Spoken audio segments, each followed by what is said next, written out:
Today I interviewed Thena Johnstone, who I had the great pleasure of working with last year when she completed the Relaunch Your Career program. Thena has had a diverse career journey, commencing in senior sales positions in pharmaceutical and wine, running her own successful property services business for 6 years, and more recently transitioning into the aged care industry. I invited Thena on the program to share her journey with you and to provide some insights into this growth industry. I hope you enjoy her story. Welcome to the Relaunch Your Career podcast. I am your host, Leah Lambert, career and interview coach and founder of Relaunch Me, where we help you find the work that you were meant to do. Hi, Thena. How are you today? Thank you for joining me on the podcast. Hi, Leah. It's a pleasure. Thank you. So, Thena, you're currently working in aged care and working in a service and operations care consultant role. And I believe you've been in aged care for about 3 years. So I guess I'm really interested in talking to you because I think your career journey will be of great interest to many listeners, particularly some people who are perhaps thinking about a career change into this area. But I'm kind of interested in you going back and explaining where you started your career, because it was in a very different area to aged care. Very true. My first role out of high school was the age classifieds in customer service. So naturally, I excelled. It was a customer service role, sales. I naturally built on that, then was promoted into a sales role. And really, I continually moved forward into humanistic or people types of roles. So from customer service, then it was my first pharmaceutical role was a sales rep. I wanted to be on the road as sales rep. So I progressed from over the phone, then into a sales position on the road. So that personal development from on the phone, then face-to-face. I was fortunate enough to have great mentors and great leaders particularly in the pharmaceutical industry. That's really the foundation of my career. I think it was my first month we had a conference in Hawaii. Wow. So, I stepped into a company that was already, financially succeeding, doing well. And back then conferences were international, as well as mid-year they might have been at the Werribee Zoo in Melbourne. So it was a great industry to be in. But I think importantly, the money spent on training in pharmaceutical, teamwork. On our conference in Hawaii when I first started, it's so memorable. It was all about teamwork. It was all about people. And I think I thrive in positions where I'm working with people. So in terms of, I can work successfully isolated or by myself, but then as we're going through COVID right now, I think I mentioned to you before, it's like just having that people contact. It's really important to me. So that's where I've really excelled in the people roles. And so can I ask you about, just in pharmaceutical sales, were you out on the road selling to GPs, or what was sort of products were you selling? So I was in the pharmacy division. So we had a team, we had a national team, but in the state Vic team, I was in a team of men. So that was interesting. It was quite, even in those earlier days, that's 20 years ago now, it was a male-dominated field at that time, but I was there for 3 years. So then you saw the dynamics change into more female roles. But I was primary pharmaceutical on the side of pharmacy. So I was over-the-counter medications, things like you probably know, Mesindol, Recticidal, that was for hemorrhoids, but also great for the eyes as well, for wrinkles. We sort of done a double selling. You might need some more of that after the next couple of months. I think so, I know. So, yes, the pharmaceutical side, that was more the pharmacy channel, but we would leverage, we would team. So we'd work also with the GP representatives. Because obviously that's how you found out what GPs were prescribing in the pharmacy channel. So if a GP rep needed to know if they were being successful with a doctor, they would then come in and we'd work together. So I think I learned also from that pharmaceutical background foundations that departments are interdependent. Successful companies work on, interdependent partners, departments as opposed to different separate silos. And I think I learned fundamental principles when I was young. It's interesting, yes. And I mean, often people say to me, is there a course that I can do to get into sales?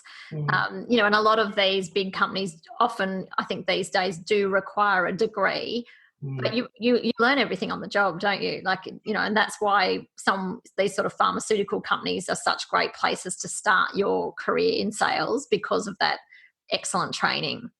If I compare the training in pharmaceuticals to other industries I've learned in, the budget's not there. They don't develop. The career progression and development really is a real focus in pharmaceutical. And I was lucky I didn't actually have a degree at the time, but I think it was a year afterwards then it was a cut-off where you needed to have a degree to be employed by Aventus. So I actually didn't have a degree, but I just got in time. So once again, it also, I think career can be a part of luck as well. Yeah. Oh, and a good personality, Thena. Yeah. But no.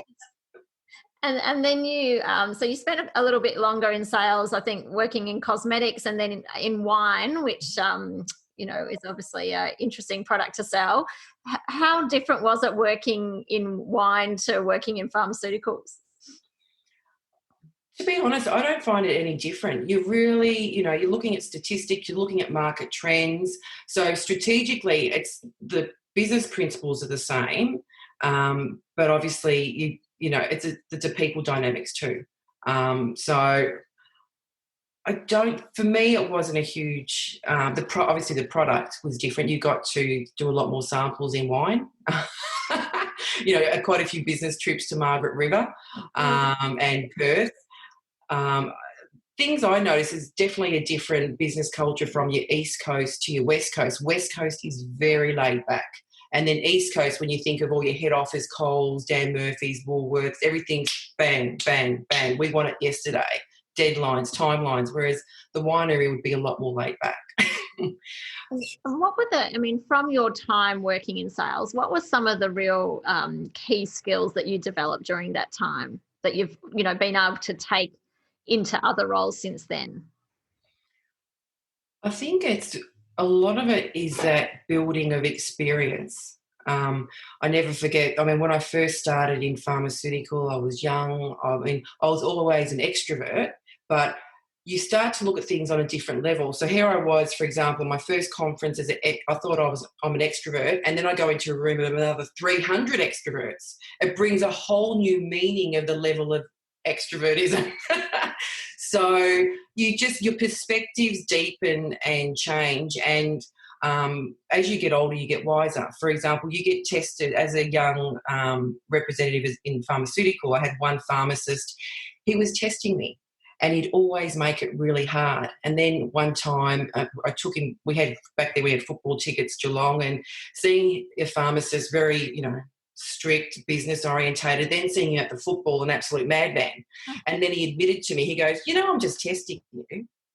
So the whole time here I was so nervous going in, he kept me on my toes, and it was just a game to play. And then I'm like, oh, okay. So sometimes it's important to lighten up and just not always put that person on the pedestal as you do when you're younger, and you sort of, as you develop, you learn. I still get stage fright if I talk to a celebrity, Yeah, and I imagine that would have been one of the more challenging aspects, was building relationships with people who perhaps didn't really want to build a relationship with you.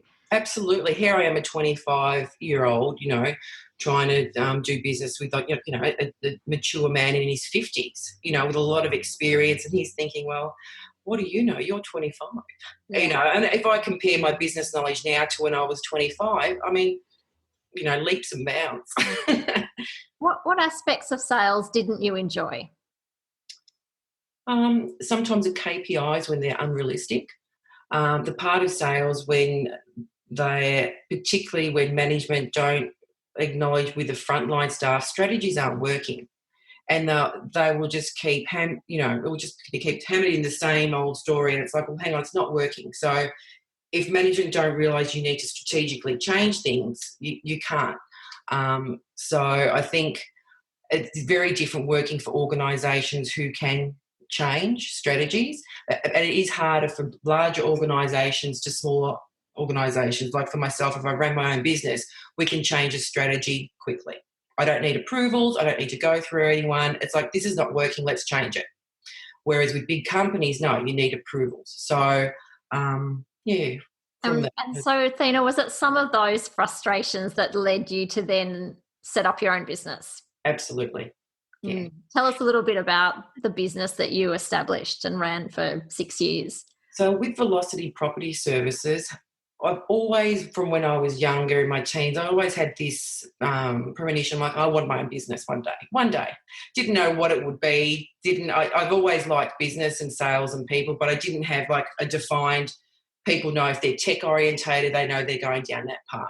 So I guess in a way, subconsciously, it was about service. So Velocity Property Services was a total trade network for facilities management and real estate, residential, commercial. We had contractors for anything, you name it, we did it. 24/7 emergency services, essential services. So essentially, it was about service. So that's what connected me and a friend, and we just basically started it up together with, a small base, and then we both jumped into it and grew the business. And it was very challenging because once again we found ourselves females in a male-dominated industry with contractors. So I've found myself in that predicament a few times. And so obviously you had the sales background. What sort of background did your partner, did your partner's background complement some of your skills? Absolutely. She had that operational background and more the administrative side, where I had more the marketing and sales. It's important to get that combination correct, isn't it? And so you just started small and then built it up over the 6 years. Yep. What did you enjoy most about running your own business? Oh, I'd have to say the flexibility.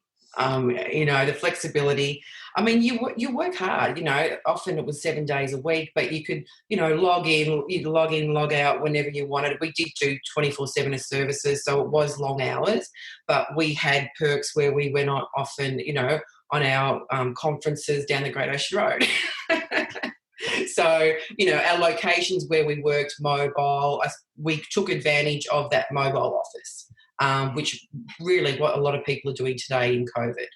So, but also we chose in business, sometimes if we didn't like, if the client wasn't appropriate for us, we learned to say no to business, so it's balancing. It's a reciprocal relationship. So really important. We agreed on that. So as business partners, we were not just business partners, we were friends, and we still are today. So. Yeah, that is a good news story. But it's so important, isn't it, that I think when you first start your business, you tend to say yes to everything. Yes. But over time you start to realise that, there's certain, services that you have perhaps offered that don't energize you, that you don't enjoy doing, and you start to be a little bit more selective and perhaps refer that on to someone else. Absolutely. I think it was at first, you're correct. It was yes, because you're growing the business, it's more referrals, but then if it's not beneficial, it's okay to say no. And learning to say no, I think that was a challenge too.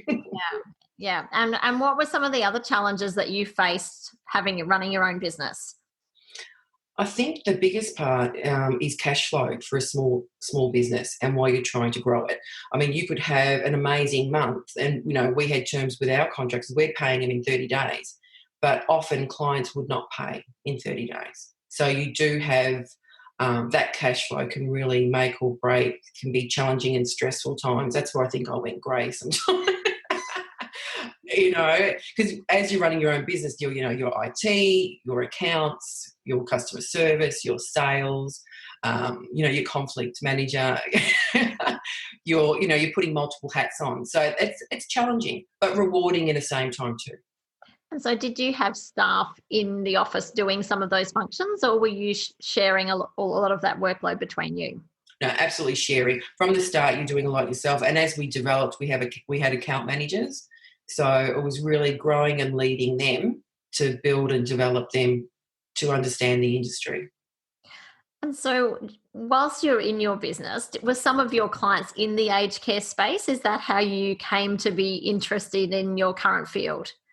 No, actually, quite the opposite. Wasn't, and that's where I think I was wanting a different challenge and looking at, 6 years, and then I'm like, okay, what am I going to do next? Do we remain and develop this? Because I've always been from that.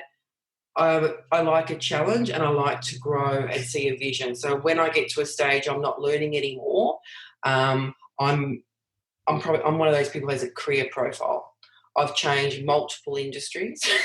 I learn quickly. I actually like change. So for me, the choice was, look, I started studying social work, and that I thought, because I loved helping people, even Velocity Property Services, helping tenants, helping businesses, essential services, emergency services, that sort of side. I'm driven by help, that inner core. I like to help people, even business. My motto is, you don't see even business as sales. The sales is, how can you help that person? So I have a shift in the way I look at it. It's not about the sales. It's not about the result. It's about, if you're delivering or giving the person what they need, it's a mutual exchange. Mm. So I think if your perspective resonates from that intention, you're in a different headspace. That's right. And so how did your interest in aged care come about, Thena? Well, I moved to Cairns. I took a year, a leap year. Mum wasn't well. I spent some time with her, and I started to study social work. And while I was studying social work, I did some voluntary work in the local community centre and the aged care homes. And I just really get along well with the oldies. They just got stories and their characters, and it really resonated. I like the space. And once again, that side of helping people. And then for me, I thought, oh, well, what about aged care? And then I like business. So for me, I'm marrying my two strengths, my desire to help people, and then my love of business, because I've got quite a unique side, because I still love to grow. I'm still achievement orientated, that I like that growth and helping and progression, yet I've got that nurturing side. So I've got sort of two polar opposites. And that's a really interesting point you make, because I have this conversation a lot with people who I classify them as helpers. They want to make a positive contribution to society. They want meaningful work that resonates with them. But it doesn't mean that everyone has to go out and be a counsellor or a teacher or a nurse. So I often explain that there is that helping type of role, which is at the front line. So where you are working one-on-one with people, counselling, coaching, providing healthcare advice. But then there's work like what you do, which is behind the scenes operational work. But you're working for an organisation or an industry that is contributing to society.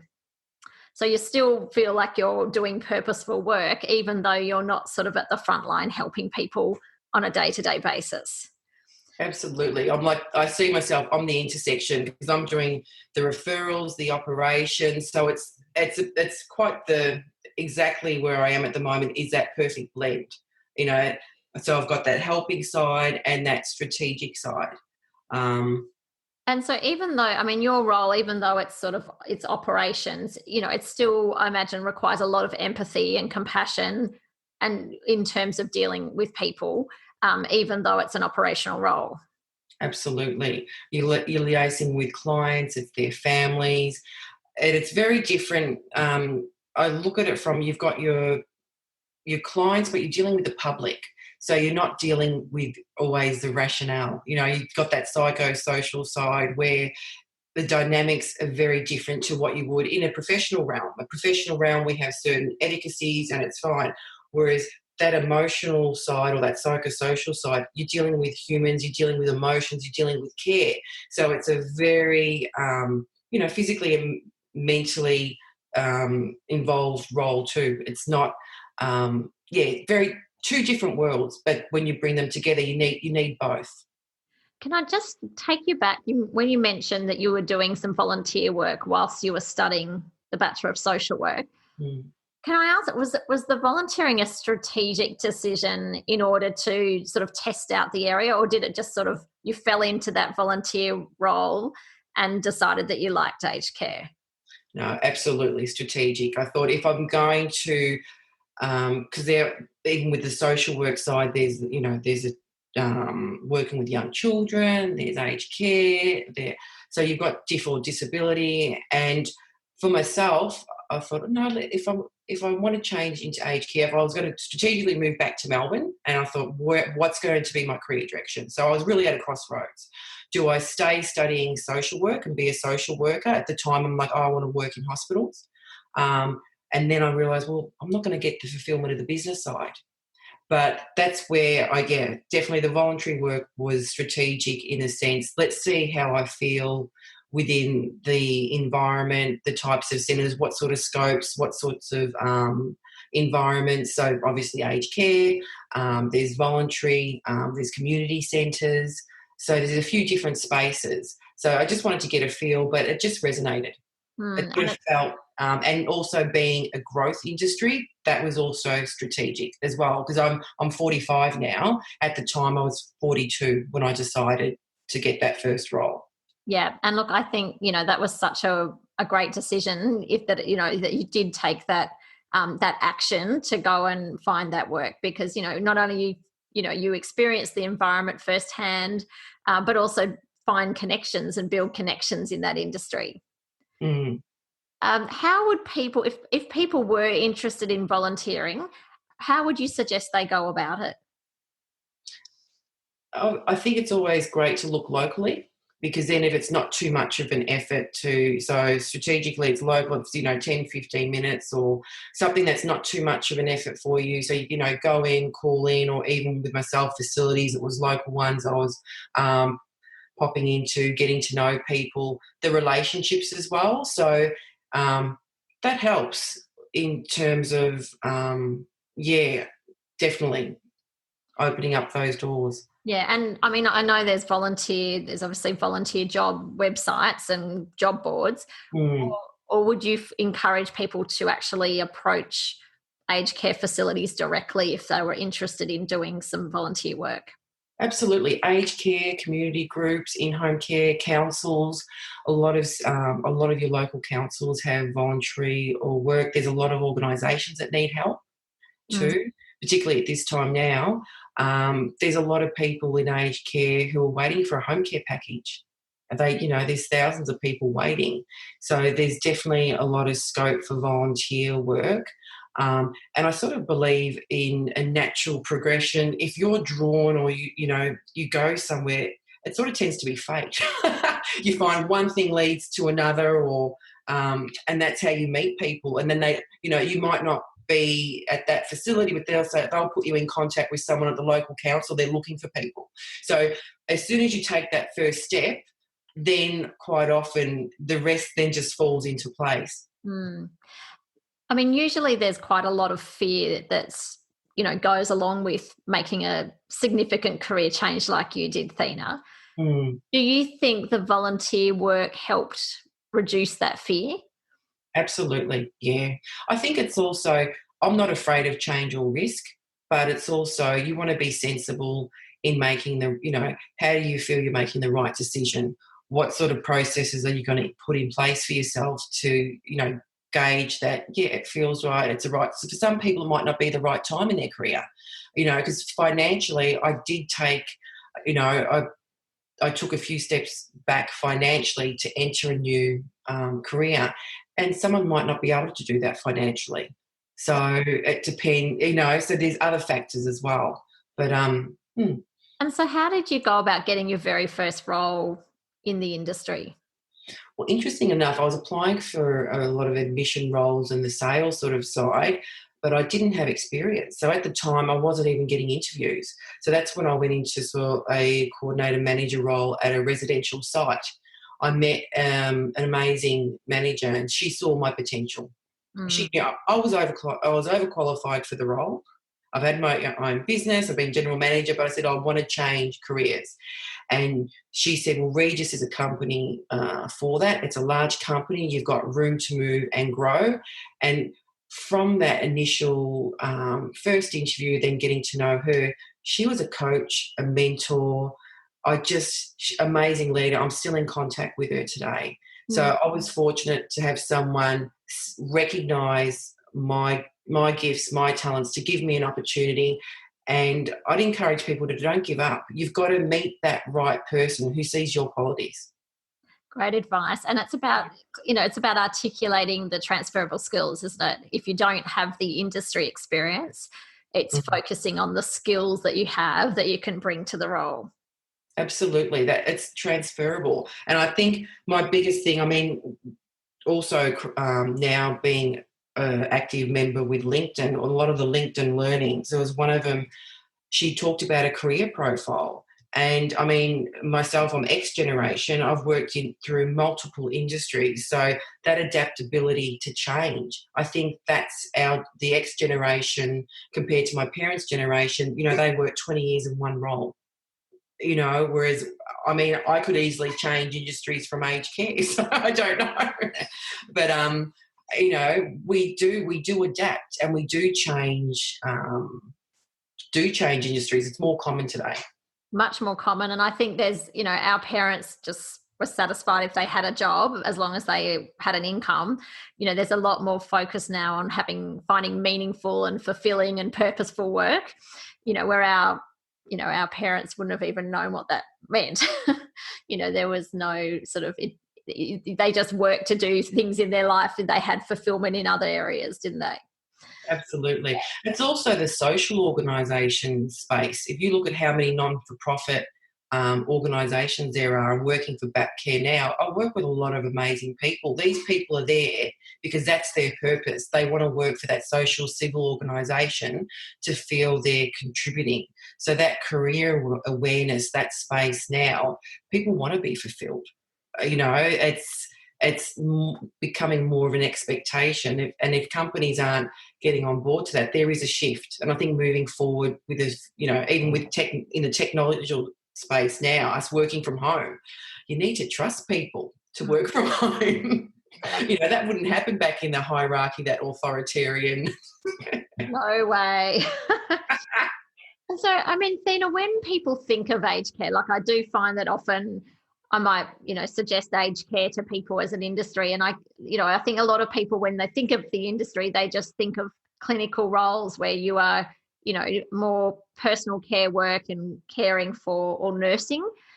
Can you tell us a little bit about some of the different roles that go on behind the scenes in aged care that would be suitable for a potential career changer to look at, that are not necessarily the clinical side? So with aged care, it's a business. So you've actually got three types of business in aged care. You've got your residential aged care, which is the acronym RAC. Then you've got your in-home care. So that's when we're sending carers to the home. Then you've got retirement villages, retirement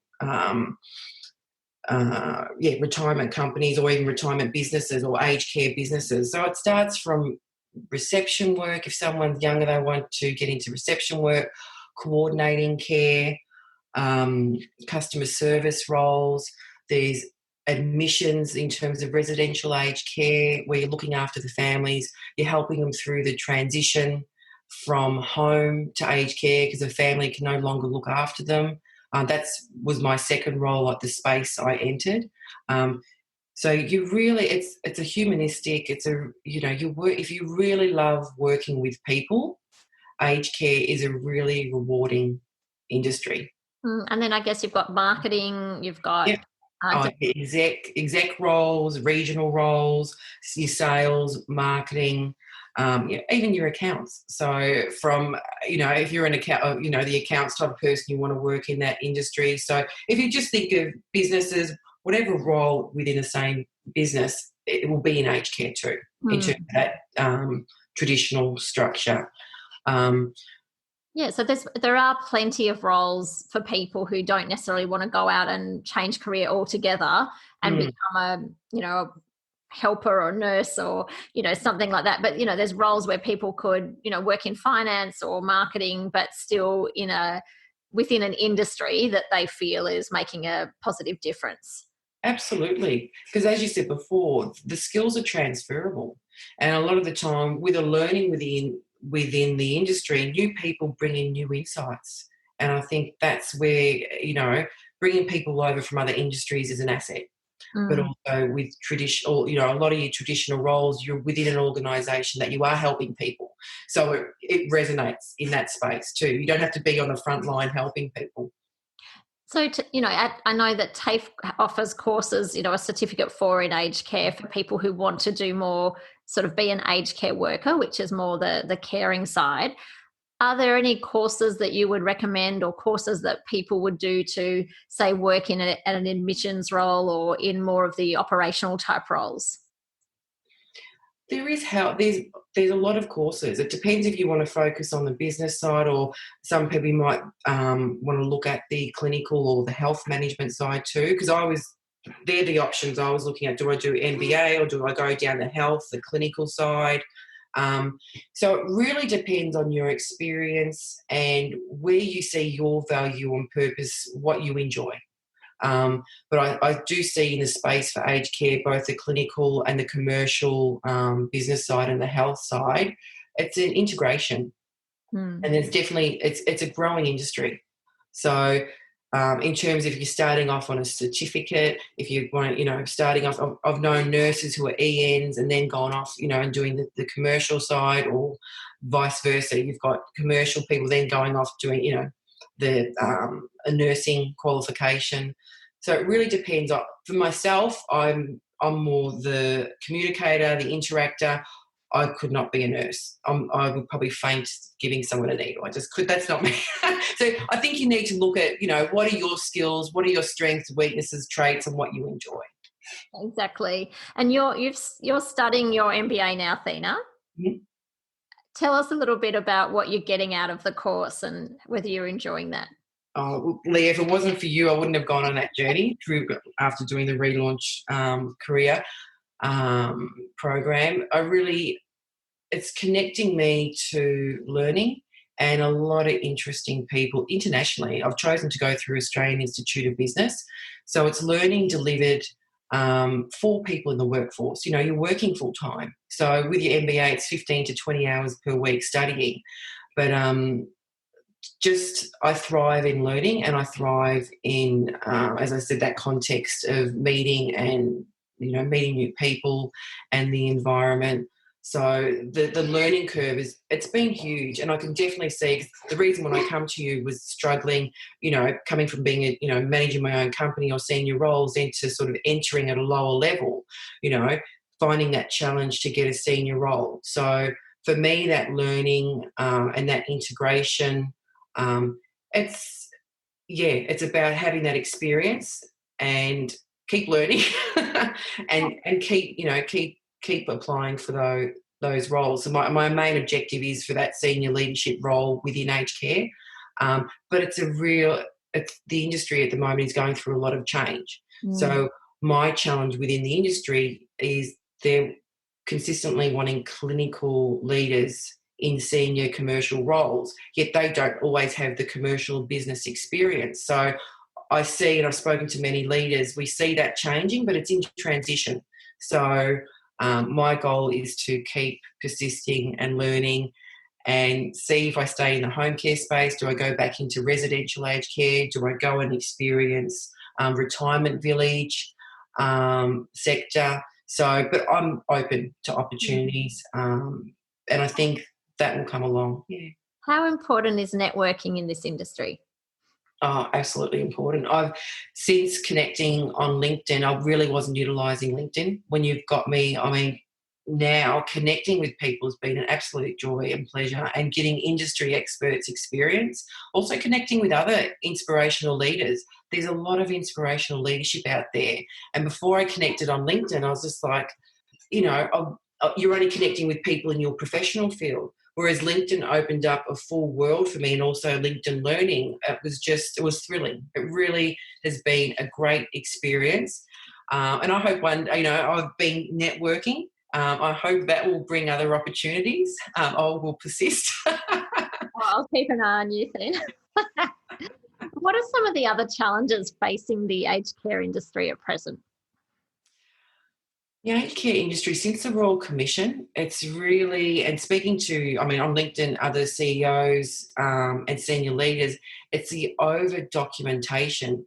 We're living in a fearful industry. People are scared if something happens, there's another report or there's a coronary, you know, there's so much fear. So you've just got over documentation, and this is where leaders are they don't understand the pressure they're putting on the frontline staff. You know, the amount of admin in these, and I've worked in various roles in aged care now, from residential and home care. So I can confidently say I don't think leaders are connecting to the processes in terms of what the frontline staff have to deal with over documentation. The systems are quite archaic. We don't have cloud-based systems. We're dealing with Citrix.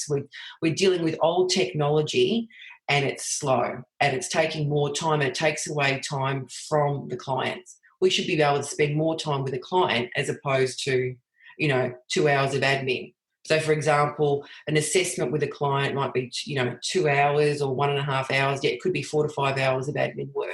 Wow. The ratio, like, how do you make that more efficient? This is where I hope leaders in the future will look at maximising helping the frontline staff. So that's where make their job easier, and then that will flow through the rest of the business. Interesting. That's, I think, is a big challenge within the industry because it's fear-based at the moment. And the biggest growth, I think, is in home care, because people don't want to go into aged care. The resistance is huge, and you don't blame them. You'd rather stay in your own home, So, Yeah, look, I can vouch for that firsthand from my mother, who is very determined to stay in her own home, but she's very happy there at the moment. So that's the main thing. What are some of the more fulfilling parts of your role working in aged care? the fulfilling part of the role is on both sides. From being with a social, I can see the transitions from working with a private company to a social organisation. So the dynamics are different. I mean, even with back care, we have a pastoral side, so there's that spiritual connection, which brings a different element. We have mindfulness, meditation. So from that company side, but then from the client side, it's a reward. You're helping people. You're helping people in their life, and they're appreciative because they want to remain home. They don't want to, a lot of these people have serious health issues, and they might be going in and out of hospital. If you can come in and, make a difference to their day, or, it's from you, it's a business interaction, but it's also a human interaction, is how you can help that person and have a bit of fun too. Yeah. Have a bit of fun and a bit of joy, yeah, make it light, bright and breezy sometimes instead of always serious. So it's a really enjoyable dynamic, the care industry. What sort of personality types do you think thrive in that industry, Thena? It's an interesting question because I really notice the different types of personality. Some people, it's just a job. They're there, and it might be just while they're studying to be a nurse, then they're going into the hospital. So really, people at different career stages too. But if it's a long term, it's that real. If you're empathetic, you can be introverted or extroverted. But I think the personality traits is conscious. Because you're in a caring environment, so you want to be aware, caring, agreeable, open. Personality traits that relate to people. You're in the people. You know what? It's a service industry, and it's people industry. So if you enjoy being with people, it's a rewarding industry. Yeah.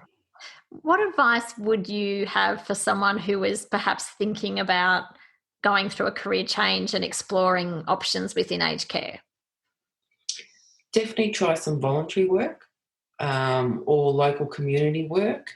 Connect with your local councils. Or meet, or even, if you can engage with someone, find out different roles that resonate with you, connect with someone, have a chat to them, ask them, or even on LinkedIn, connect with them, ask them questions about the role, about the companies, the difference between private to your social, like your back care or your not-for-profit. But don't be afraid of change. If it's the right time, start doing the investigations. To see if, does it really resonate, or is it just going to be, something that you might want to volunteer as a hobby but not as a career. So that could be something for people. It might just be something that you fulfill on a part-time level as opposed to a full-time level. Because it is a different dynamics depending on what industry you're coming from. But don't be afraid to take that risk. You're worth the investment. You're worth the change. And so, change, it's that journey, that learning, that outcome, and looking back and reflecting and going, wow, I did it, You did. So, I think I'm one of those people, I thrive in, I like to change. I really, it's not change that is my fear. It's my fear if I'm going to be successful or not with it. So with, what my goal is, will I reach the goal within that industry or, at the same time? But in terms of aged care, it's a rewarding industry. That's great to hear, Thena, and I'm sure you will just go on to do bigger and better things with your, with your study now, and you've got your foot in the door well and truly now after 3 and a bit years. So, look, thank you for joining me. It's been, an absolute pleasure to chat to you, and you've provided us with a wealth of information about the industry. So I really appreciate you coming on the show and wish you the best for the rest of the year. Thanks, Lee. I've enjoyed our time too. I look forward to the next catch-up. I hope you enjoyed this episode of Relaunch Your Career. If you did, please subscribe, share with your friends, leave a review, or connect with us on social media at Relaunch Me Career Consulting. If you have any questions about the episode or the work that we do, then contact us via the website relaunchme.com.au. Thanks for listening. Have a great day.